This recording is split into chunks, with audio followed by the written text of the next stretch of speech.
Welcome to a very un-KevCentral video, and I say un because I don't usually lead off with a negative opinion on a bike. But for me, this is the worst e-bike on the market, and that's US market. But this bike may appeal to new riders, so let's preface all this with we know what a bicycle is. Two wheels and pedals, you rotate the pedals, and that propels the bike. You do the work. But then there's the e-bike, and that does some of the work for you. In some cases, all of the work. It has a battery and an electric motor that can be put in one of many places. E-bikes are especially handy on hills, because on a standard bike on flat ground, it may be all easy going, but you hit a hill and it becomes a total workout. An e-bike makes hills as easy as flat ground, and in some cases, the e-bike may even have a throttle, which means it can power itself without you having to pedal. E-bikes are bringing many new riders into cycling that otherwise wouldn't ride a bike, and they're also revolutionizing what people think of when they think of a bicycle. E-bikes are here to stay, and they can take many forms, and the bike we're looking at today at first glance shows you just how far that can stretch.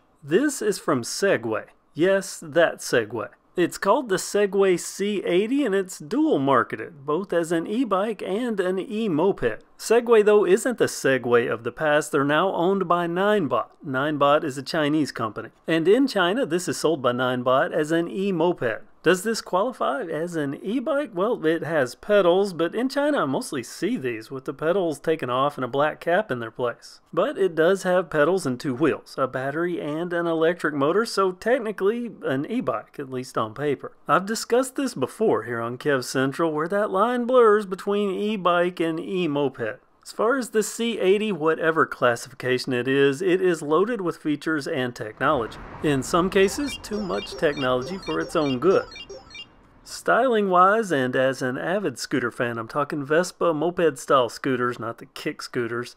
This nerdy retro-modern style, I am 100% into this look. Styling, though, usually comes at a premium. That's evident here with the $21.99 price tag. I did see it for $19.99 on a Black Friday sale, but still $2,000 plus. It's an expensive bike. And by the way, this is also sold at Best Buy, making it technically a big box bike, so a fit here at KevCentral. There's only one C80 model, but it does have 4 available colors. I have the aqua, which has yellow accents. There's also a blue with orange, a gray with yellow, and flip that for a yellow with gray. Best Buy markets the C80 as a straight up e-moped, but looking at the Segway website, you can clearly see they list it as an e-moped and an e-bike. And as if setting the stage for the full C80 experience, clicking the link for it on their website doesn't even work. When I saw this, I laughed. It's absolutely perfect, but fortunately you can still get to it via the nav bar. Once I finally make it to the C80's page, I see that they did do a good job. There's a great detailed description of just about everything on the bike, including speeds and ranges. Now, I'm used to e-bike companies fudging the numbers a bit, especially on their range, but both the speed and the range here, 20 miles per hour, it's actually 19.9 is the top speed. But this range, a bizarrely narrow window here, 47 to 52.8 miles, which surprisingly is accurate. Looking further, you can see all the technological wizardry they've loaded onto the C80, including the regenerative anti-lock brake system and the 2-stage central shock absorber, making this a dual suspension bike. Yeah.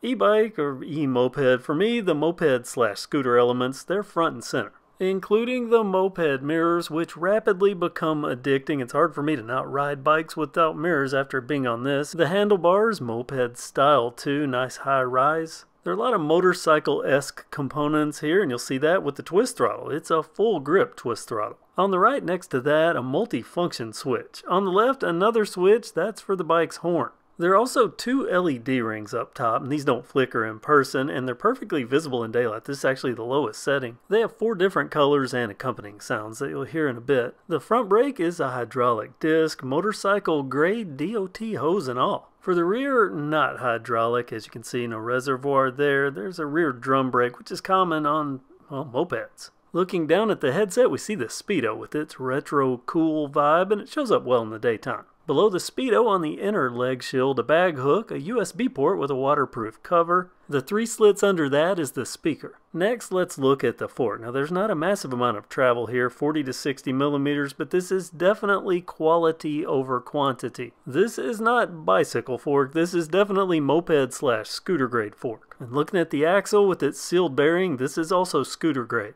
Let's talk about these tires. My Vespa scooters had 10-inch tires. These are 10.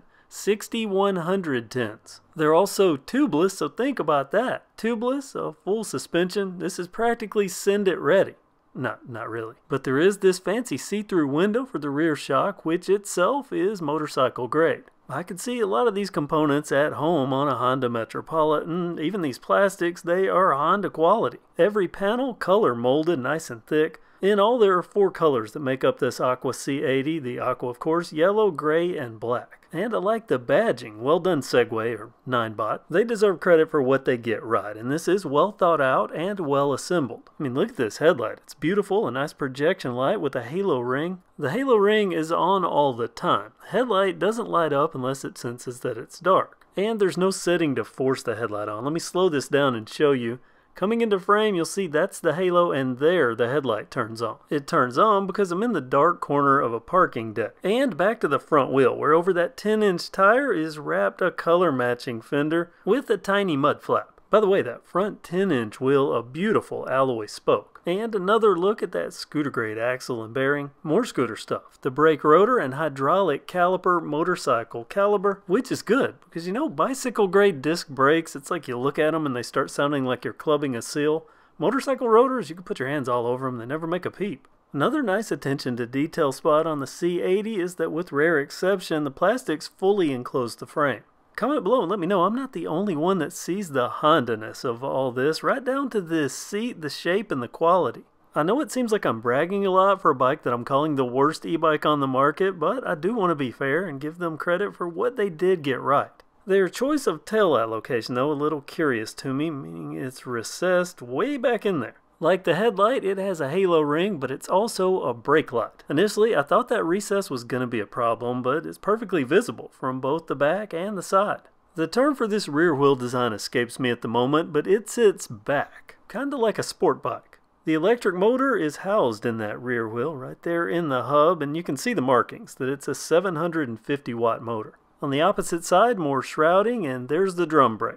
Segway markets this as their first ever smart moped-style e-bike. The key system showcases the technology involved in making it a, quote, smart e-bike. They also built in some fail-safes because there is a physical key, and this physical key does one thing. If the bike were to lose all power, and there's a small backup battery on top of the main battery, but in such a case, the electric solenoid that opens the seat would not function. There's a hidden key lock to manually open it, and the seat, that's where the battery is. And Segway was to batteries what Tesla is now to batteries before Tesla was Tesla, known for their quality. And for the C80, it's a big one. 48 volts, 24 amp hours. That's 1,152 watt hours of lithium-ion power. Under the seat, another redundancy, a manual switch to unlock and lock the handlebars. There's also an electric switch for that. It's part of the security. The battery can be removed. It has a carry handle, and physically this is a huge battery and also very heavy. A nice quality enclosure, and we've already seen that this is 48 volts, and per the label it has a 30 amp max draw.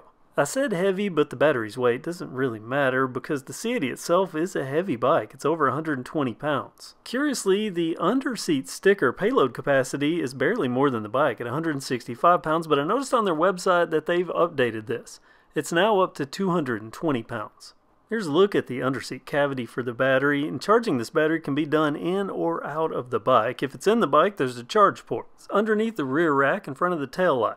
Activating the bike can be done via the app or the NFC keycard. Now, I've seen people complain about this being a bit iffy, and all the documentation shows the keycard being used low down on the Speedo, but I found out it really needs to be up high to turn it on. And turned on, you can see the speed easily visible, and that ring around the top, that's the battery level.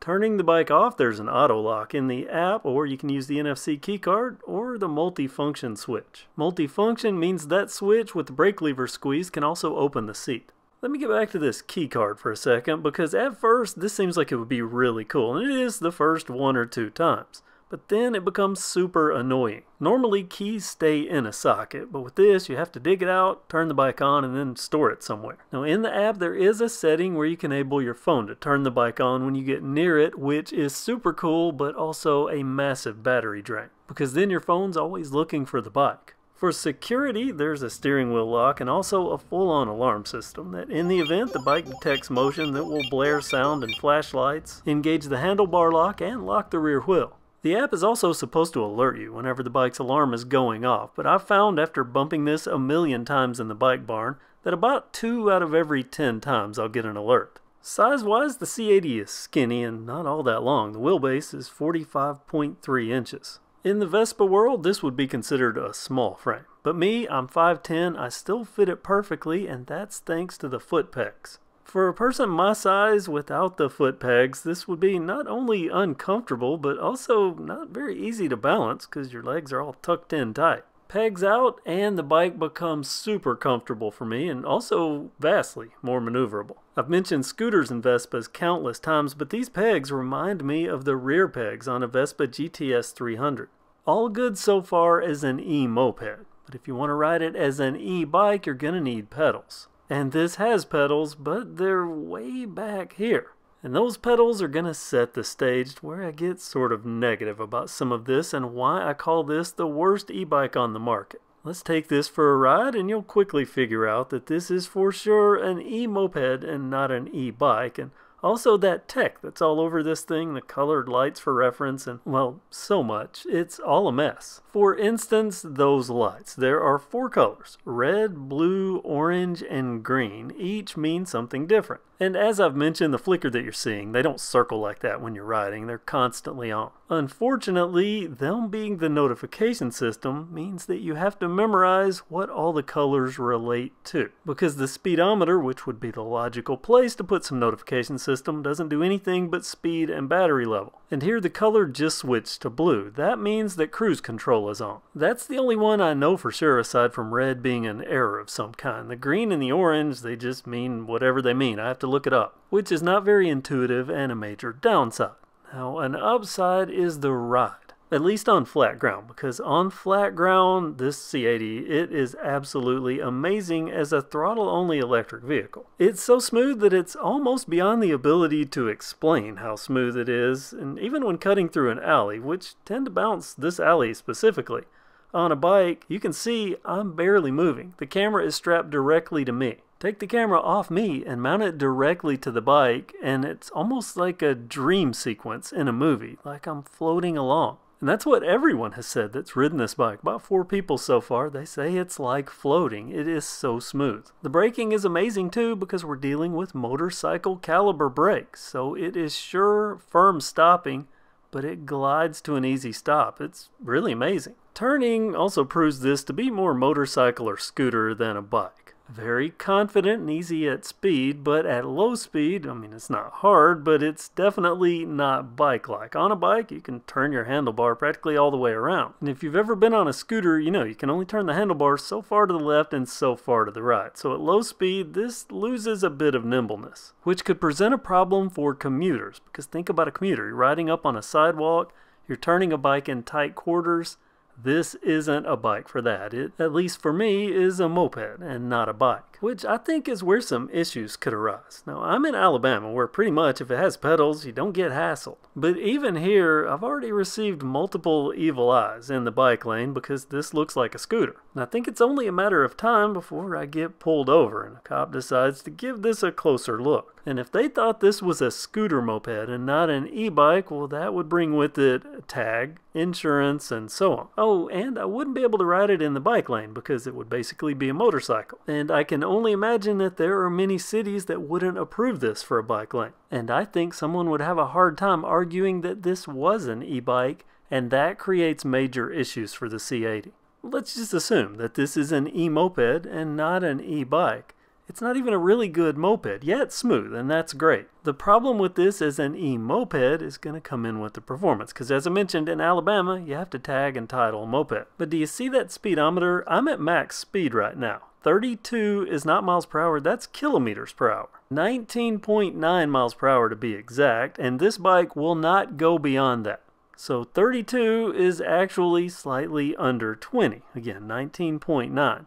And I'm on the largest hill in town, and I have this pegged. It's on cruise control, but you can see I work the throttle trying to milk something out of this. But this bike is speed limited, and it uses the regeneration system to keep the speed below 20 miles per hour, 19.9. And I've ridden down this hill a million times, and I would be cooking it on anything well above 20 miles per hour just from coasting. And you may be typing that, hey, 20 miles per hour, you've got e-bikes that do that, and you're happy with them. Well, that's not an e-moped, but here is where the problem is going to come in. It's not top speed.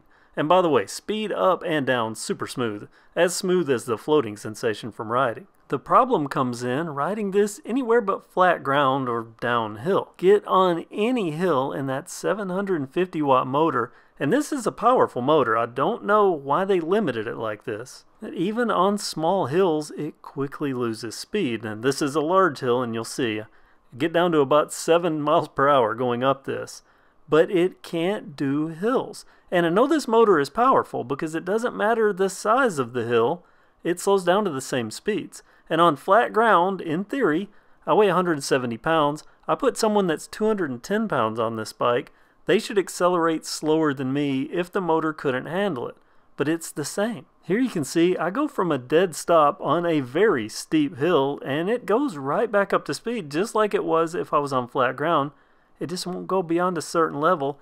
And what I think this is, I've been thinking about it, and I think this is power draw. I think to get max longevity out of their battery and max life out of their motor, that they kept the draw limited. Note again, that 12 you're seeing, that's not miles per hour, that's kilometers per hour. And if you've ever ridden anything that's limited, you can feel the limit kick in, and I can sense that. I can sense it on this bike. This is capable of doing more. It just won't, and that creates a problem for people here in the US using this for, well, anything, because not much of the US is completely flat. Also notice I'm going slow. You can see the blue there on those lights. The cruise control is on. It's at its max output, and if I might speed this up to get to the top of the hill. You'll see that the cruise lets it come right back up to 20 miles per hour. And just to drive the point home, let me tell you, that 7 to 8 miles per hour uphill, someone in a light jog can keep pace. Someone running can outrun it. So that's major problem number one. Major problem number two for the C80 is its weight and how it handles weather.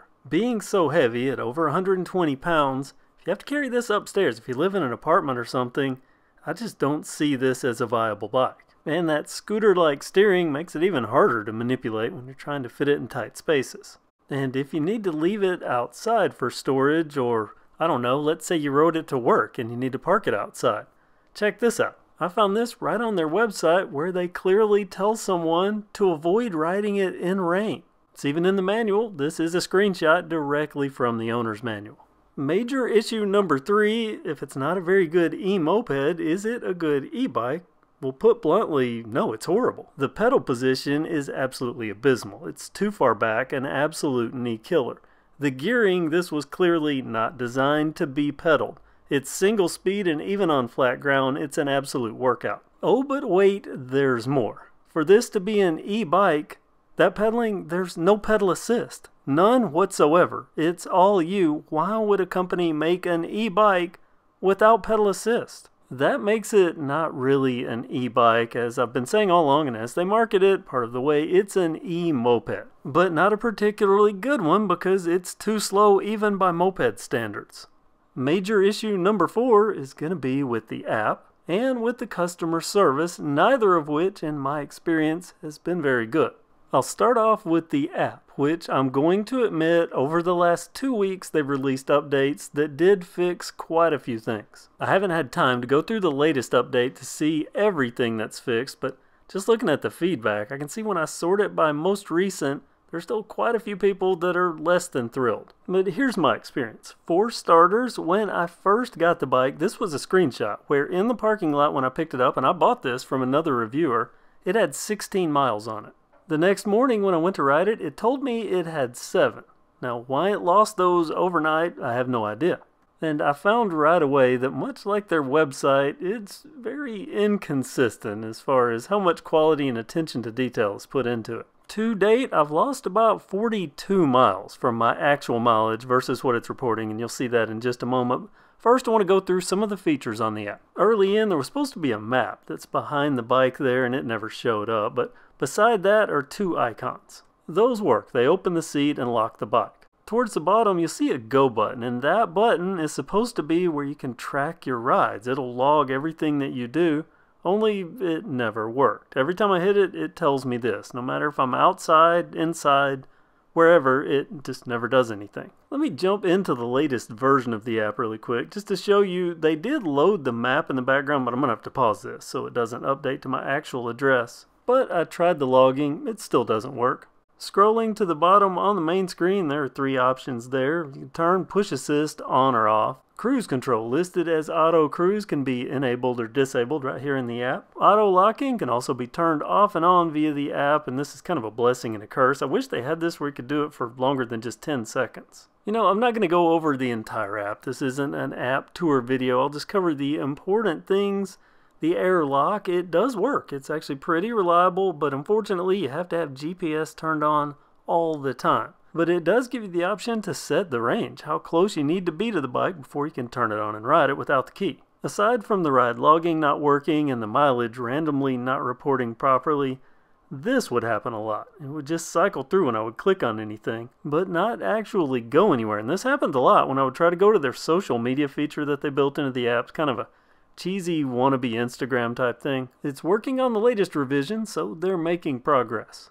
And curiously, there is a setting for imperial measurements, but that's only in the app to show miles and miles per hour rather than kilometers and kilometers per hour. That doesn't affect the bike's speedometer. The major issue with the app though is that periodically random updates mean that I can't log in, and I have to wait until the next time they update it to be able to access some of the stuff on my bike. So if you like being randomly locked out of your bike for a few weeks and then having to wait a few weeks before you can use it again, then the Segway C80 and its app are for you.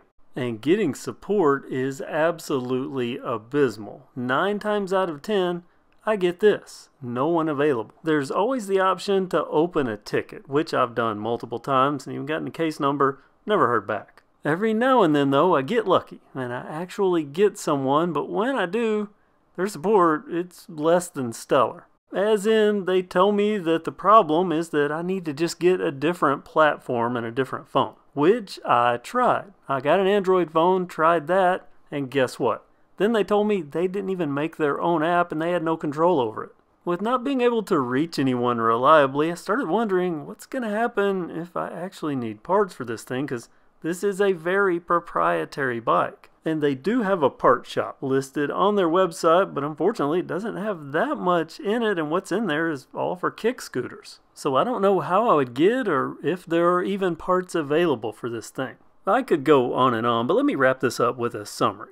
If you want an e-bike that's not really an e-bike, or an e-moped that's not particularly good at being a moped, and you like glitchy apps, poor support, no access to parts, only ride on completely flat ground and never in the rain, can store it inside, and have about $2,200 or more to waste, the Segway C80 may be the bike for you.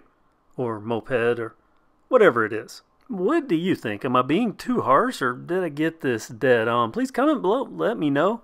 Can't wait to hear what you have to say. Thanks for watching KevCentral, and have a great day.